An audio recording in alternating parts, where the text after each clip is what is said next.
বন্ধুরা, তোমরা যদি ভাবো ইরান একা, তাহলে তুমি হয়তো ভুল করছো। ইরান একা না।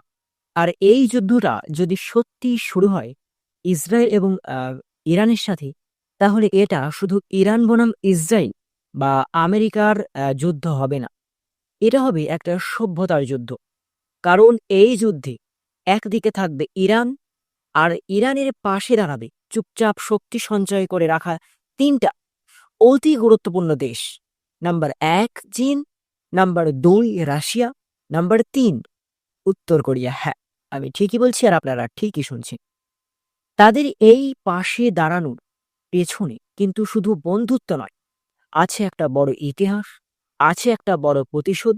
আচ্ছা, তোমরা ভাবো তো, একদিন সকালবেলা ঘুম থেকে উঠে দেখলে ইসরায়েল ইরানে মিসাইল হামলা করেছে। এর প্রতিক্রিয়া কি শুধু ইরান একা দেবে? না, তখন রাশিয়া আবার বলবে এই হামলার মানে হল আমাদের সীমান্তে আগুন লাগালো। তখন আবার চীন বলবে রাশিয়ার পরে, তোমরা ইরানের ওপর হাত তুলেছ, মানে আমাদের ঘাড়ের উপরে নিঃশ্বাস ফেলেছ। আবার চীনের পরে ঠিক উত্তর কোরিয়া বলবে। এমনিতেই তো উত্তর কোরিয়া খুব ক্ষেপে থাকা একটা আগ্নেয়গিরি, সুযোগ ফেলে ফেটে পড়ে। তারা ঠিকমতো খেতে পায় না এই উত্তর কোরিয়ার মানুষগুলা। বাট এই উত্তর কোরিয়া যুদ্ধ করতে পছন্দ করে। এখানে ইরান একটা দেশের নাম না, এটা একটা শক্তির নাম, যাকে ধ্বংস করার চেষ্টায় পশ্চিমরা অনেক যুগ যুগ ধরে পাগল হয়ে আছে। কারণ ইরান মাথা নত করে না, সে আমেরিকার কথায় চলে না, সে ইসরায়েলের সামনে ভয় পায় না।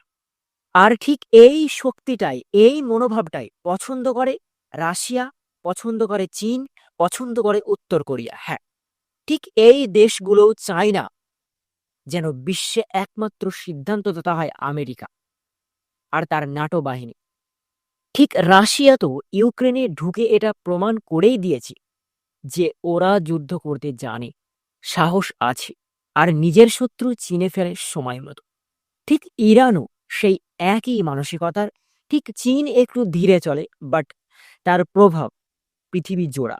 চীন জানে ইরান যদি পড়ে যায়, ইরান যদি শেষ হয়ে যায়, তাহলে আমেরিকার পরবর্তী লক্ষ্য হবে চীন।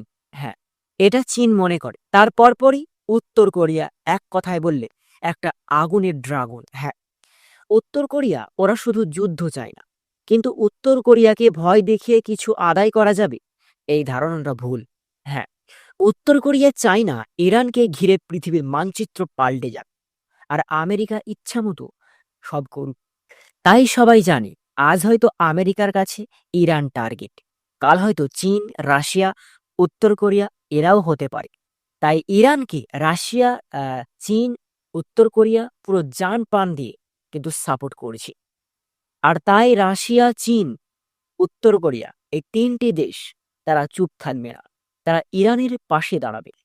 আবার চীনের সাথে ইরানের যে অর্থনৈতিক সম্পর্ক, সেটা শুধু ব্যবসা না, সেটা একটা নিরাপত্তা চুক্তির মতো। চীন ইরান থেকে তেল নেয়, এটা আমরা সবাই জানি, আর বিনিময়ে ইরানের পাশে দাঁড়ায় কূটনৈতিকভাবে, রাজনৈতিকভাবে আর যুদ্ধে। আর যুদ্ধ লাগলেও ইরানকে অস্ত্র দিয়ে অনেক অনেক সাপোর্ট করে চীন। ঠিক ইরানকে রাশিয়া বহুদিন ধরে অস্ত্র দিয়েছে, প্রযুক্তি দিয়েছে, এমনকি ড্রোন বানাতে সাহায্য করেছে। আর রাশিয়া চায় না ইরান পরাজিত হোক, কারণ ইরান পরাজিত মানেই পশ্চিমারা এক ধাপ এগিয়ে যাবে। আর ইউক্রেন যুদ্ধের সময় ইরান ও রাশিয়াকে সাহায্য করেছে। এই রক্ত মিলানো বন্ধুত্ব, এই সম্পর্ক এখন যুদ্ধ এলেই একে অপরের জন্য রক্ত দিতে রাজি। আর তারপর পরেই যদি আমি উত্তর কোরিয়া, এতদিন শুধু ইসরায়েলের আর আমেরিকার বিরুদ্ধে কথা বলেই গেছে, এবার যদি ইরানের বিরুদ্ধে যুদ্ধ শুরু হয়, তখন উত্তর কোরিয়া হয়তো তাদের মিসাইলগুলো ঘুরিয়ে দেবে সেই দিকেই, যেদিক থেকে ইরানের ওপর বোমা পড়ছে। যদি আমেরিকা থেকে পড়ে, তাহলে উত্তর কোরিয়া আমেরিকার দিকে কিন্তু বোমা, মিসাইল, নিউক্লিয়ার অনেক কিছু ফেলবে। আরেকটা কথা চিন্তা করো, এই পৃথিবীতে যদি কেউ সত্যি অন্যায়ের বিরুদ্ধে দাঁড়ায়, তাহলে কি সে একা থাকবে? না। যারা ন্যায়বোধের পক্ষে, যারা স্বাধীনতার পক্ষে, যারা দখল দায়িত্বের বিরুদ্ধে, তারা একসাথে দাঁড়ায়। ইরানকে কেন্দ্র করে এই যুদ্ধ যদি সত্যিই শুরু হয়, তাহলে শুধু গাজা না, শুধু হিজবুল্লাহ না, শুধু ইরাক, সিরিয়া না, একে একে উঠবে চীন, রাশিয়া, উত্তর কোরিয়া, এই ৩টি শক্তিধারী দেশ। তারা কেউ ইসরায়েল বা আমেরিকাকে ভালোবাসে না।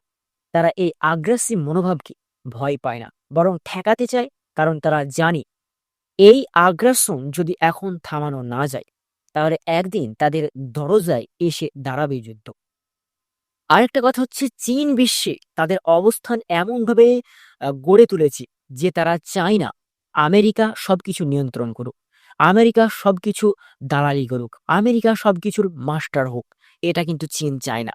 তাদের road and belt initiative, south China সিতে আধিপত্য, আফ্রিকায় বিনিয়োগ সবকিছু আজ ইরানের মতো স্বাধীনতাকামী দেশগুলোর সাথে সম্পর্ক রেখেই সম্ভব হয়েছে। তাই চীন তারা ইরানকে হারাতে দেবে না। আর রাশিয়ার কথা যদি বলি, রাশিয়া তো আগেই বুঝে গেছে আমেরিকা বন্ধুর মুখে হাসি রাখলেও পেছনে কিন্তু ছুরি মারতে সময় নেয় না। তাই তারা ইরানের মতো প্রতিরোধী দেশকে নিজের মতোই ভাবে রাশিয়া। আর এই ৩টি দেশ জানে ইরান যদি হেরে যায়, তাহলে তাদেরও মাথা নত করতে হবে। এখন কথা হলো, ইরান কি জিততে পারবে এই লড়াইয়ে, এই যুদ্ধে যদি শুরু হয়? এই প্রশ্নের উত্তর ইরানের অস্ত্রের মধ্যে না, ইরানের জেদ আর মাটির মধ্যে। ইরানিরা জানে কিভাবে শহীদ হতে হয়, তারা জানে কিভাবে ঘরে ঘরে প্রতিরোধ গড়ে তুলতে হয়। আর যখন পেছনে থেকে রাশিয়ার প্রযুক্তি, চীনের টাকা আর উত্তর কোরিয়ার আগুন থাকবে, তখন এই লড়াই হবে শুধু গোলাবারুদের না, হবে চেতনার লড়াই। ঠিক ইতিহাসে এমন অনেক সময় এসেছে যখন এক দেশ একার লড়াইয়ে হেরে গেছে, কিন্তু ইরান সেই দেশ না।